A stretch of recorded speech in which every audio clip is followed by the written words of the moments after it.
ꯑꯩꯈꯣꯏ ꯇꯥꯏꯕꯪ ꯄꯥꯜ ꯑꯁꯤꯗꯀꯣ ꯑꯩꯈꯣꯏ ꯅꯣꯏꯒꯤ ꯄꯨꯟꯁꯤꯗ ꯅꯪꯅ ꯅꯣꯟꯖꯕꯅ ꯃꯔꯝ ꯑꯣꯏꯔꯒ ꯀꯅꯥꯒꯨꯝꯕ ꯑꯃꯒꯤ ꯄꯨꯟꯁꯤꯗ ꯅꯈꯣꯏꯒꯤ ꯂꯩꯅꯔꯤꯕ ꯃꯔꯤ ꯑꯗꯣ ꯐꯅ ꯆꯠꯀꯗꯕ ꯑꯣꯏꯔꯒꯗꯤꯀꯣ ꯅꯪ ꯅꯣꯟꯖꯒꯗꯕꯅꯦꯕ ꯑꯗꯨꯃꯛꯄꯨ ꯃꯁꯤꯃ ꯀꯩꯗꯧꯉꯩꯗ ꯀꯥꯎꯒꯅꯨꯕ ꯅꯪ ꯈꯛꯇꯅ ꯃꯇꯝ ꯄꯨꯝꯕꯗ ꯅꯣꯟꯖꯗꯨꯅ ꯂꯩꯔꯕ ꯅꯪ ꯈꯛꯇꯅ ꯅꯣꯟꯖꯕ ꯇꯥꯔꯕꯀꯣ ꯃꯇꯝ ꯑꯗꯨꯗ ꯅꯪ ꯅꯣꯟꯖꯕ ꯂꯦꯞꯀꯗꯕꯅꯤꯕ ꯐꯠꯇꯕ ꯍꯥꯏꯕ ꯐꯠꯇꯕꯁꯦ ꯀꯅꯥꯒꯨꯝꯕ ꯑꯃꯒꯤ ꯄꯨꯟꯁꯤꯗ ꯅꯪꯅ ꯃꯥꯒꯤ ꯐꯠꯇꯅꯕ ꯇꯧꯕꯁꯦ ꯃꯁꯤ ꯐꯠꯇꯦꯕ ꯑꯗꯨꯃꯛꯄꯨ ꯃꯁꯤꯗꯒꯤ ꯍꯦꯟꯅ ꯐꯠꯇꯕ ꯍꯥꯏꯕꯁꯦ ꯀꯅꯥꯒꯨꯝꯕ ꯑꯃꯅ ꯅꯪꯒꯤ ꯄꯨꯟꯁꯤꯗ ꯅꯪꯉꯣꯟꯗꯀꯣ ꯐꯠꯇꯅ ꯇꯧꯕꯒꯤ ꯑꯌꯥꯕ ꯅꯪꯅ ꯄꯤꯕ ꯃꯁꯤ ꯌꯥꯝꯅ ꯐꯠꯇꯦꯕ ꯃꯁꯤ ꯀꯩꯗꯧꯉꯩꯗ ꯀꯥꯎꯒꯅꯨꯕ ꯑꯩꯈꯣꯏꯒꯤ ꯑꯍꯜ ꯑꯃꯀꯣ ꯃꯥꯁꯦ ꯑꯩꯈꯣꯏꯒꯤ ꯀ꯭ꯂꯤꯅꯤꯛ ꯑꯃꯗꯀꯣ ꯃꯥꯒꯤ ꯀꯔꯤꯒꯨꯝꯕ ꯆꯦꯛꯑꯞ ꯑꯃꯒꯤ ꯂꯥꯛꯄꯅꯦꯕ ꯂꯥꯛꯄꯁꯤꯗꯀꯣ ꯃꯥꯒꯤ ꯍꯥꯏꯕꯗꯤ ꯅꯨꯄꯤꯁꯤꯁꯨꯀꯣ ꯃꯥꯒꯤ ꯂꯣꯏꯅꯕꯤꯁꯦ ꯑꯇꯣꯞꯄ ꯍꯣꯁꯄꯤꯇꯥꯜ ꯑꯃꯗ ꯑꯦꯗꯃꯤꯠ ꯇꯧꯗꯨꯅ ꯂꯩꯕꯅꯦꯕ ꯃꯔꯝ ꯑꯁꯤꯅ ꯃꯥꯁꯦ ꯍꯥꯏꯕꯗꯤ ꯈꯤꯇꯪ ꯌꯥꯡꯅ ꯊꯨꯅ ꯆꯠꯆꯅꯤꯡꯕꯅꯦꯕꯀꯣ ꯃꯥꯒꯤ ꯆꯦꯛꯑꯞ ꯑꯁꯤ ꯂꯣꯏꯔꯒ ꯃꯥꯁꯦ ꯑꯁꯨꯝ ꯐꯝꯃꯤ ꯔꯤꯁꯦꯞꯁꯟꯗ ꯉꯥꯏ ꯉꯁꯥꯏꯒꯤ ꯃꯥꯒꯤ ꯍꯥꯏꯕꯗꯤ ꯑꯇꯣꯞꯄ ꯍꯣꯁꯄꯤꯇꯥꯜꯗ ꯂꯩꯔꯤꯕ ꯃꯥꯒꯤ ꯂꯣꯏꯅꯕꯤꯗꯨꯒꯤ ꯃꯅꯥꯛ ꯆꯠꯀꯗꯕꯒꯤ ꯇꯥꯏꯃꯤꯡ ꯑꯁꯦ ꯌꯧꯁꯜꯂꯛꯄꯁꯤꯅ ꯃꯔꯝ ꯑꯣꯏꯔꯒ ꯃꯥꯅ ꯅꯔꯁ ꯑꯃꯕꯨ ꯀꯧꯔꯒ ꯃꯉꯣꯟꯗ ꯔꯤꯀ꯭ꯋꯦꯁ ꯇꯧꯗꯨꯅ ꯍꯥꯏꯕꯅꯦꯕ ꯅꯔꯁ ꯌꯦꯡꯉꯨ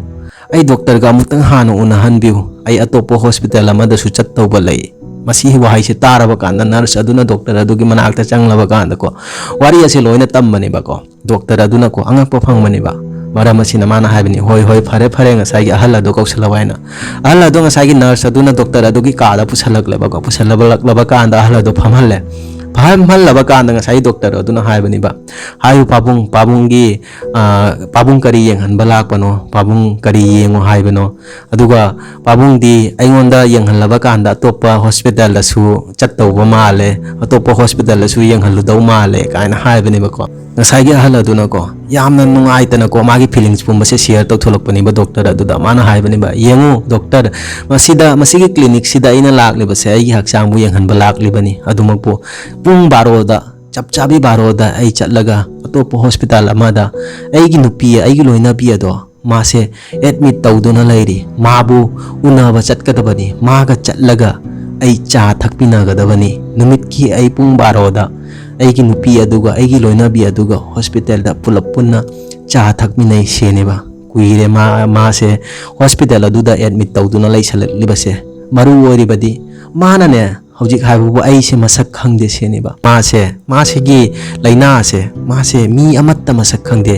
सेंगना हारबदा मादिको ऐ भाव मसक खंगदे अदुमकपु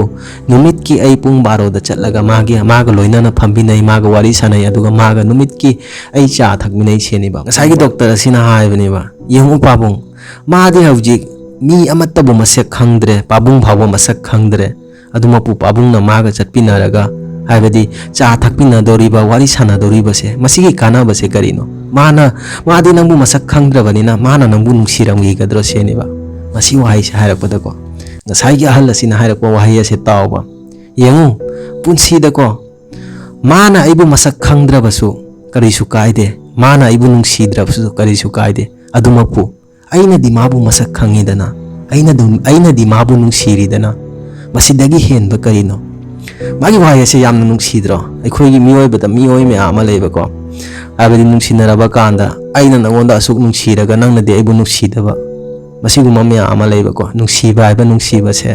हाइबदि नंगनबु नुंसिरगदिको नंगी मांग थंगलिबा नंगना नुंसिजरिबा मियोइ अदुना नुंसिदबा मदुगी मथौ तादेबको नुंसिबा हाइबगी नुंसिबा असेंबा नुंसिबसे मसिगुमा नुंसिबसे मसिबु कौइबा मसि हारा ngasiगी wari ase mata asida loisinjare kariguma wari asina nungaibiba tholagadi miyamna nungsibiduna ai channel ase subscribe tabiram